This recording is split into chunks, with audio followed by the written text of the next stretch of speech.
Mari kita dengar bersama akan seperti apakah antikristus itu. Hari apakah binatang buas itu akan datang? Bilangan apakah yang akan menjadi keamanan sosial dari para pengajar sesat ini? Banyak orang memiliki rasa penasaran yang spekulatif mengenai hal ini. Saudara pendengar, bersama dengan saya Oti Priambodo dalam program Jalan 66. Senang sekali karena bisa mempersembahkan program yang memberikan pengetahuan Alkitabiah dan menyuguhkan kepada kita jalan keselamatan. Hari ini kita sampai pada penghujung rangkaian pembelajaran dari surat Petrus yang kedua dalam pasal yang terakhir, yaitu pasal yang ketiga. Tema kita kali ini adalah berbicara mengenai global warming. Benar sekali, ini adalah tema kita yang cukup spesial pada hari ini. Pak Yohanes akan menyuguhkan pembelajaran ini bagi kita. Sepertinya umat manusia tidak tahu betapa dekatnya kita dengan akhir dari dunia ini. Tetaplah untuk bersama dengan kami, dan kita akan membandingkan realita ini dengan waktu sekarang. Dunia ini jelas telah dihukum. Namun, bagaimana dengan Anda? Shalom saudaraku. Wow, kita masih bersama dalam program Jalan 66 dan kita sampai ke 2 Petrus pasal yang ketiga. Saudara, kita telah belajar bagaimana Rasul Petrus sedang bergumul untuk mengajarkan jemaat Kristen pada awal pertama mengenai bahaya dari ajaran sesat yang merusak gereja. Masih ingat ya? Nah, sekarang Petrus akan memberikan nasihat-nasihat kepada kita berkaitan dengan akhir zaman. Yuk, persiapkan diri kita. Dari pasal 3, kita mulai membaca saudara-saudara yang terkasih. Ini sudah surat yang kedua yang ketulis kepadamu. Frase ini juga memberikan sebuah penekanan bahwa Petruslah yang menuliskan surat ini, biar nggak bingung ya.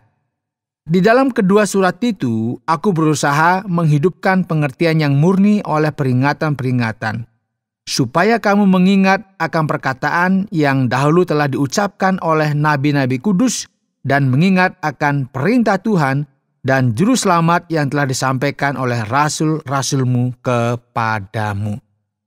Petrus mulai memberikan sebuah kontras antara firman Tuhan yang ada dalam Perjanjian Lama dan pemahaman yang salah yang disampaikan oleh para pengajar sesat ini, dan ia berbicara mengenai firman Tuhan dan nubuatan para nabi yang menjadi kenyataan. Jadi firman Tuhan itu sendiri perlu kita percayai. Ia juga menyebutkan nabi-nabi yang kudus dalam Perjanjian Lama yang diajarkan oleh para rasul. Ia mulai masuk kepada masalah utama dari seluruh pasal ini yang merupakan sesuatu yang sangat penting. Yang terutama harus kamu ketahui ialah bahwa pada hari-hari zaman akhir akan tampil pengejek-pengejek dengan ejekan-ejekannya, yaitu orang-orang yang hidup menuruti hawa nafsunya. Ya, ini merupakan gagasan yang sudah disampaikan sebelumnya, yaitu apa yang terpenting yang terdapat di dalam Alkitab. Nah, seluruh gagasan yang terdapat dalam Perjanjian Lama tentang campur tangan Allah dalam sejarah. Dalam Perjanjian Baru, kita sudah masuk pada permulaan dari akhir zaman yang dinyatakan sejak kelahiran Kristus. Namun kita juga tahu, saudara ya, bahwa pada akhir zaman akan banyak sekali pengkultusan. Ini harus hati-hati. Di sisi lain, saudara, kita juga tahu hal ini dengan baik bahwa sering sekali orang Kristen mengatakan, Yesus akan datang kembali dan suatu hari nanti ia akan kembali. Dan karena waktu terus berlalu dan jam terus berdetak, namun Kristus belum kembali juga datang. Maka para pengejek-pengejek ini mulai berkata, lihatlah, semua itu kan kebohongan, ya kan? Dan tidak ada satupun yang benar. Mereka mengejek fakta bahwa Kristus akan kembali. Kata mereka, perhatikan ayat 4, di manakah janji tentang kedatangannya itu? Sebab sejak bapa-bapa leluhur kita meninggal, segala sesuatu tetap seperti semula pada waktu dunia diciptakan. Ya, pada dasarnya apa yang dikatakan oleh orang-orang yang mengejek ini ya, memang ya dunia ini berfungsi dengan sebuah hukum yang telah ditentukan sebelumnya dan ada aturan-aturan di sana. Jadi nggak ada ya hal-hal semacam intervensi ilahi dalam sejarah dan tidak akan pernah ada seperti itu. Kira-kira begitu ya. Oleh karena itu sikap yang mereka miliki ini sangatlah penuh dengan ketidakhormatan. Mereka mengejek janji Allah dan kita tahu dengan benar bahwa janji Allah terukir di dalam hati kita melalui iman. Amin ya. Amin ya. Mereka sengaja tidak mau tahu bahwa oleh firman Allah langit telah ada sejak dahulu dan juga bumi yang berasal dari air dan oleh air. Nah, di sini Petrus mulai menyebutkan penciptaan dunia. Dunia telah diciptakan karena adanya firman ilahi. Dan ini merupakan sebuah argumen yang penting karena Sang Ilahi yang sama yang telah menciptakan dunia ini, seluruh alam semesta ini adalah firman yang meneguhkan bahwa dunia ini sebagaimana yang kita tahu akan sampai kepada kesudahannya. Oleh karena itu, para pengajar sesaat ini tidak memiliki hal ini dalam pikiran. Jadi narasi dari penciptaan dalam kitab Kejadian ini berkata bahwa bumi dipisahkan dari air sehingga menjadi daratan. Dan dalam bahasa Ibrani dikatakan yabasah, yang berarti apa? Benua. Firman Tuhan kemudian menuliskan lagi, dan bahwa oleh air itu, bumi yang dahulu telah binasa dimusnahkan oleh air bah. Ini berarti bahwa tidak hanya melalui firman Tuhan saja bahwa bumi ini diciptakan dan bagaimana daratan dipisahkan dengan air, namun juga bahwa melalui firman Tuhan ini juga dunia telah dihancurkan dengan air bah. Dan tepat sebelum air bah terjadi, tidak ada seorang pun yang mendengarkan pemberitaan Nuh. Oleh sebab itu, tidak ada yang baru dalam sikap keraguan atau ketidakpercayaan orang-orang pada zaman Petrus ini, sama saja. Tetapi oleh firman itu juga, mari kita mengamati pentingnya ya firman Tuhan itu sendiri. Langit dan bumi yang sekarang terpelihara dari api dan disimpan untuk hari penghakiman dan kebinasaan orang-orang fasik. Ketika Allah menyatakan penghakimannya atas umat manusia pertama kalinya, dunia dipenuhi dengan air. Saudara, penghakiman yang menanti dunia ini di masa yang akan datang dengan apa, saudara? Ya, tepat, api. Maka kita benar-benar akan mengalami global warming. Dan kita perlu berdoa supaya Anda dan sahabat terkasih diselamatkan dari keadaan yang mengerikan yang akan terjadi menimpa dunia ini. Api ilahi akan datang sebagai penghakiman. Allah adalah Allah yang adil dan benar, dan Ia tidak akan mengizinkan kejahatan terbebas dari hukuman. Jadi sebagai seorang hakim yang adil, Allah akan menyatakan penghakimannya dan penghancuran terhadap orang-orang fasik ini. Hal ini jelas akan melanda planet kita. Jangan lupa hal ini ya.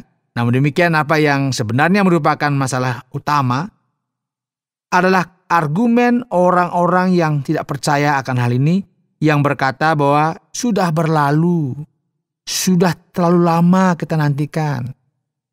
Petrus memiliki jawaban bagi mereka. Akan tetapi saudara-saudaraku yang kekasih, yang satu ini tidak boleh kamu lupakan, yaitu bahwa di hadapan Tuhan satu hari sama seperti 1000 tahun. Dan 1000 tahun sama seperti satu hari. Seperti yang dikatakan firman Tuhan, Tuhan tidak lalai menepati janjinya, sekalipun ada orang yang menganggapnya sebagai kelalaian. Tetapi Ia sabar terhadap kamu. Inilah alasan mengapa Allah belum menyatakan penghakimannya. Hari demi hari berharap akan ada lebih banyak orang yang bertobat. Karena Ia menghendaki supaya jangan ada yang binasa, melainkan supaya semua orang berbalik dan bertobat. Ya, hal ini cocok sekali ya dengan gagasan bahwa belas kasihan Allah tidak pernah berkesudahan dan selalu baru setiap pagi. Allah dalam kebaikannya yang tidak terbatas menantikan sedemikian rupa supaya lebih banyak orang bertobat. Di sisi lain, saudara, ada orang-orang yang tidak akan lari dari realita ini. Suatu hari nanti api akan datang. Ini merupakan global warming yang sangat besar yang akan datang pada masa penghakiman yang kita juga kenal dengan hari Tuhan yang akan tiba seperti pencuri. Dengan kata lain, apa yang akan terjadi? Pada hari itu langit akan lenyap dengan gemuruh yang dahsyat dan unsur-unsur dunia akan hangus dalam nyala api dan bumi dan segala yang ada di atasnya akan hilang lenyap. Deskripsi mengenai apa yang akan terjadi ketika penghakiman dari Sang Ilahi tiba, ini sangatlah menarik. Akan ada suara yang keras seperti gemuruh, dan api akan datang dan menghanguskan segala sesuatu yang ada di dunia, dan semua yang ada di dunia ini akan lenyap. Ya, ayat 10 mungkin merupakan sebuah referensi akan penghakiman ini yang akan menunjukkan bagaimana segala sesuatu yang dibuat oleh tangan manusia akhirnya akan dihancurkan oleh kuat kuasa dari api ini. Dan karena kita tahu bahwa ini akan terjadi, apa yang harus kita lakukan sekarang? Nah, menarik sekali bagaimana banyak orang sangat tertarik dan sangat penasaran ketika sampai pada pembelajaran akan akhir dari dunia ini. Setiap orang ingin tahu. Mari kita perhatikan bersama berapa tinggi dari antikristus itu. Hari apakah binatang buas itu akan datang?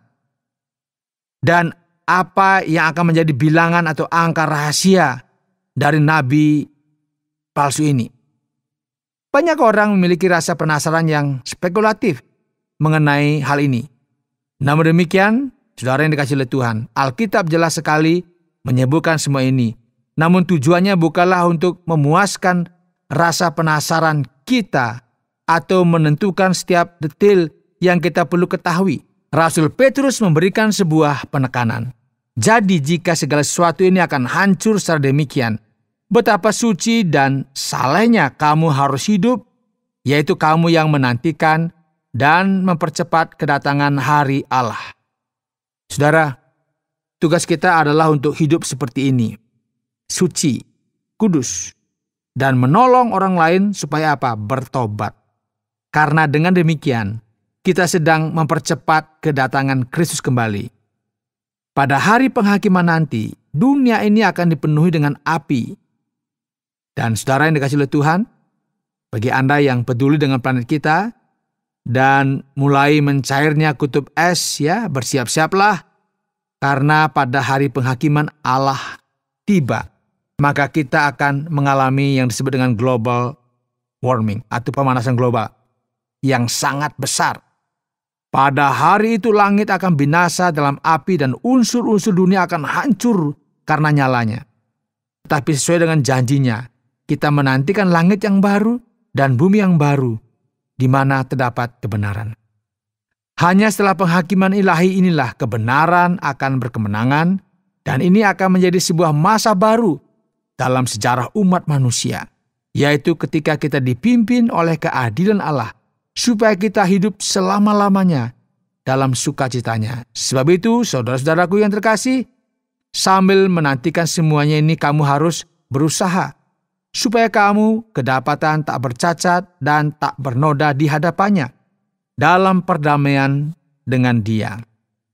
Jadi kejarlah hidup yang sedemikian rupa untuk menyenangkan Allah. Anggaplah kesabaran Tuhan kita sebagai kesempatan bagimu untuk beroleh selamat, seperti juga Paulus, saudara kita yang kekasih, telah menulis kepadamu menurut hikmat yang dikaruniakan kepadanya. Hal itu dibuatnya dalam semua suratnya apabila ia berbicara tentang perkara-perkara ini. Faktanya Petrus dan Paulus banyak berbicara mengenai eskatologi Mereka telah menerima informasi pada zaman itu karena ini merupakan masa yang terdahulu sekitar tahun 60-an. Dalam surat-suratnya ada hal-hal yang suka dipahami. Bagi Anda yang berpikir mengenai pemahaman Alkitab, Petrus sendiri pada zaman itu sudah mengatakan bahwa ada beberapa hal yang sulit untuk dipahami. Jadi jangan khawatir ya. Mari kita terus belajar supaya kita bisa memahami hal ini bersama-sama. Dan dalam segala yang dituliskan dalam surat-suratnya ini, orang-orang yang tidak memahaminya dan yang tidak teguh imannya memutarbalikannya menjadi kebinasaan mereka sendiri. Ya, penting sekali bagi kita memahami firman Tuhan dengan tepat supaya kita tidak salah. Tapi kamu, saudaraku yang kekasih, kamu telah mengetahui hal ini sebelumnya. Karena itu waspadalah supaya kamu jangan terseret ke dalam kesesatan orang-orang yang tak mengenal hukum. Dan jangan kehilangan peganganmu yang teguh. Tapi bertumbuhlah dalam kasih karunia dan dalam pengenalan akan Tuhan dan Juru Selamat kita, Yesus Kristus. Baginya kemuliaan sekarang dan sampai selama-lamanya. Saudara yang dikasihi oleh Tuhan, penting sekali bagi kita mendengarkan firman Tuhan. Dan perhatikan hal ini, karena cepat atau lambat penghakiman akan datang. Pemanasan global yang besar akan tiba. Anda sedang mendengarkan Jalan 66 dalam rangkaian pembahasan 2 Petrus pasal yang ketiga, yang telah dijelaskan oleh Pak Yones dengan tema Global Warning.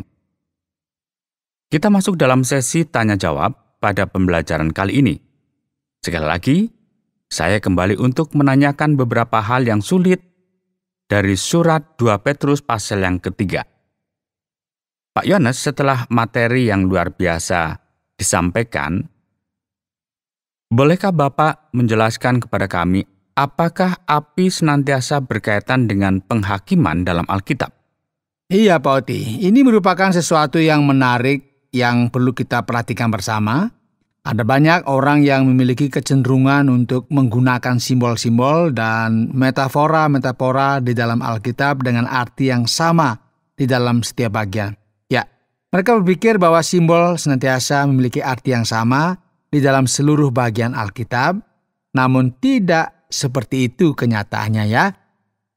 Beberapa orang berkata, lihatlah merpati senantiasa melambangkan Roh Kudus, atau singa berkaitan dengan singa dari Yehuda. Tapi tunggu dulu ya, iblis juga seperti singa yang mengaum-ngaum, yang siap menelan mangsanya. Jadi nggak demikian ya.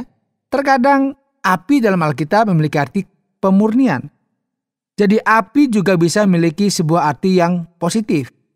Kita nggak bisa menyalahartikan bahwa semua simbol memiliki arti yang sama di semua bagian dalam Alkitab. Nah, dalam 2 Petrus, kita memahami bahwa hari Tuhan akan datang dengan api.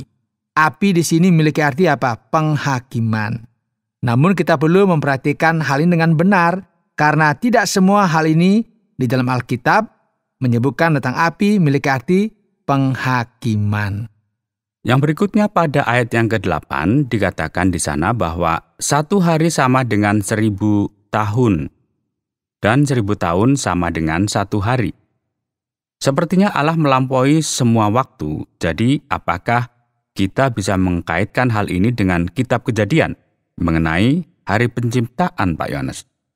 Wah, Pak Oti, sekali lagi ya, kita perlu memperhatikan ini dengan hati-hati ya. Kita nggak bisa menyamaratakan arti segala sesuatu yang terdapat di dalam Alkitab dan memberikan arti yang sama. Kita perlu memahami tujuan dari setiap penulisan. Dalam hal ini, Petrus berbicara secara khusus mengenai kedatangan Kristus kedua kali, dan bagi Tuhan 1 hari sama seperti 1000 hari. Namun demikian, ini nggak berarti bahwa kita bisa berkata bahwa Yesus wafat selama 3 hari 3 malam. Jadi ini berarti bahwa mungkin ia mati untuk 3000 tahun. Wah, tidak demikian ya. Apakah kita juga akan berkata bahwa Yunus ada dalam perut ikan selama 3000 tahun? Dan sekali lagi, tidak seperti itu. Jadi ini merupakan sesuatu yang sama. Tidak tepat atau benar untuk kita berkata bahwa setiap hari dari penciptaan sama dengan 1000 tahun. tujuan dari bagian yang dituliskan dalam 2 Petrus ini sebenarnya untuk menyatakan bahwa 1 hari sama dengan 1000 tahun.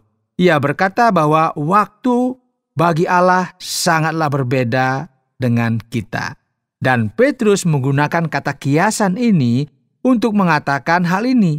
Jadi kita menarik kesimpulan yang menggiring kita kepada sebuah arah yang salah, maka hasilnya juga akan membingungkan. Berikut Pak Yohanes, ada sesuatu lain yang menakutkan bagi saya, yaitu pada ayat yang ke-10.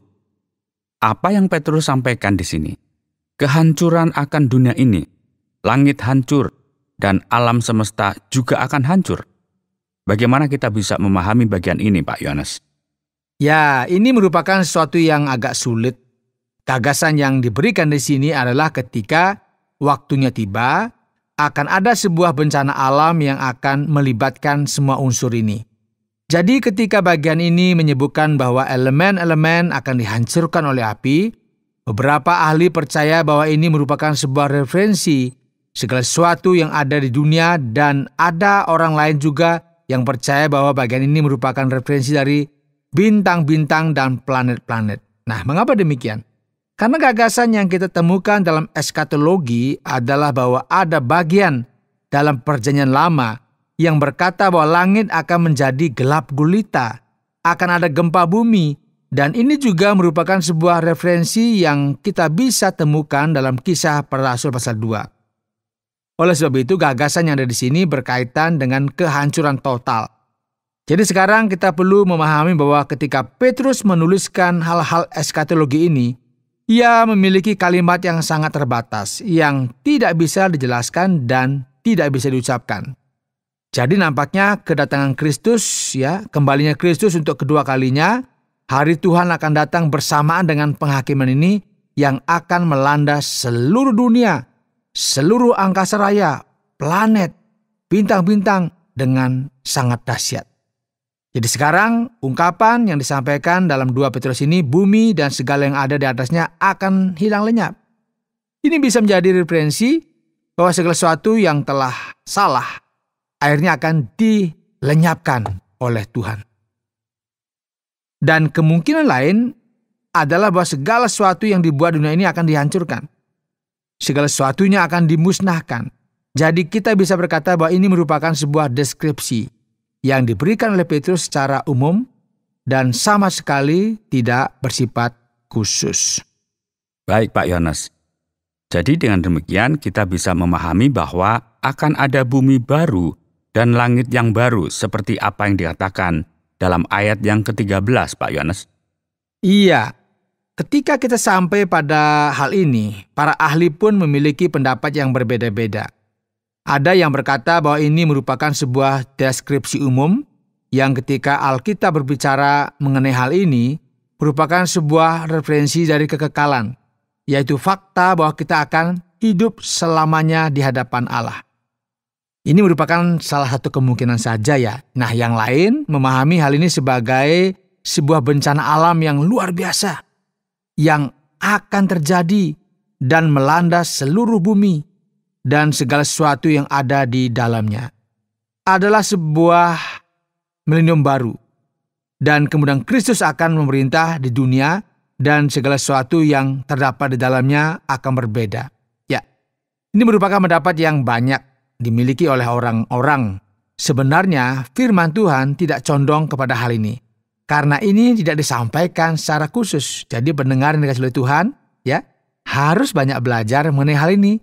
Kemudian memutuskan untuk diri sendiri pilihan manakah yang terbaik. Pada penghujung surat ini, Petrus menyebutkan nama dari Rasul Paulus yang menulis dalam hikmat yang begitu luar biasa. Namun ada beberapa hal yang sulit untuk dimengerti. Mengapa kita harus membaca Alkitab jika Alkitab sangat sulit untuk dipahami? Ya, mari kita melihat lebih teliti lagi. Ya, banyak orang mengatakan hal ini mengenai Alkitab, namun sebenarnya tidak seperti itu ya. Mari kita perhatikan hal ini dengan seksama, dengan sangat mendasar, yaitu apa yang sangat penting bagi keselamatan kita, dan hubungan kita dengan Allah dijelaskan dengan sangat jelas di dalam Alkitab. Anak-anak pun bahkan bisa memahaminya. Jadi sekarang ada detail-detail lain di dalam Alkitab, ada hal-hal yang tidak ada kaitannya dengan keselamatan kita atau hubungan kita dengan Allah yang sedikit lebih rumit. Ada orang-orang di gereja yang memiliki karunia untuk mengajar, dan orang-orang itu ada di sana untuk menolong gereja. Tidak ada seorang pun yang harus putus asa oleh karena bagian yang sulit yang terdapat dalam Alkitab. Sebaliknya, hal-hal sulit ini, bagian-bagian yang sulit ini adalah tantangan bagi mereka yang suka untuk belajar dan menggali lebih dalam lagi. Begitu kira-kira Pak Ti. Baik, terima kasih banyak Pak Yohanes. Pendengar yang saya kasihi, sekarang kita akan sampai kepada sebuah kesimpulan yang perlu kita perhatikan dari bagian ini. Saudara, hari ini dalam Jalan 66, kita telah mempelajari surat Petrus pasal 3. Dan saudara yang dikasihi oleh Tuhan, tema kita adalah global warming, pemanasan global. Anda telah mendengar sebuah deklarasi jelas yang terdapat dalam firman Tuhan mengenai penghakiman Allah. Penghakiman akhir akan datang. Namun penghakiman ini berbeda sama sekali dengan air bah yang terjadi pada waktu itu. Tidak akan ada air lagi. Sekarang bumi akan dipenuhi dengan api. Maka jelas sekali bahwa akan terjadi sebuah global warming yang sangat besar. Tentu ya, Allah akan melakukan hal ini karena Ia adalah Allah yang benar, yang menghakimi, dan Ia akan membawa penghakiman atas setiap manusia yang menentang kehendak-Nya. Jadi, saudara, inilah mengapa kita perlu untuk merenungkan kembali kehidupan kita dan memperhatikan kemanakah arah yang kita tuju. Apakah kita hidup sesuai dengan kehendak Allah atau tidak? Karena suatu hari nanti, segala yang jahat, segala yang tidak benar akan menerima penghakiman. Inilah mengapa kita perlu untuk bersiap-siap. Saudara pendengar, karena waktu yang tidak memungkinkan, kita akhiri program Jalan 66 kali ini. Kami menantikan Anda untuk tetap mengikuti pelajaran berikut dalam lanjutan pembelajaran Alkitab yang memberikan pelajaran menyeluruh tentang firman Tuhan.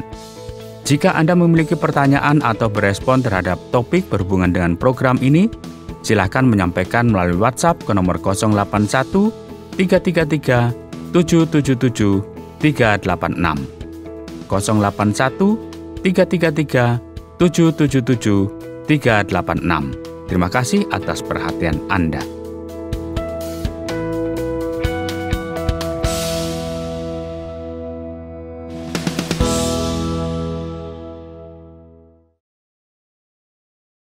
Terima kasih Anda sudah mengikuti program kami. Jika Anda diberkati, jangan lupa like, komen, dan share supaya Anda tidak ketinggalan setiap program terbaru kami. Jangan lupa juga untuk subscribe channelnya dan nyalakan loncengnya. Jika Anda ingin mendukung pelayanan kami, bisa melalui rekening kami berikut ini atau menghubungi kami di sini.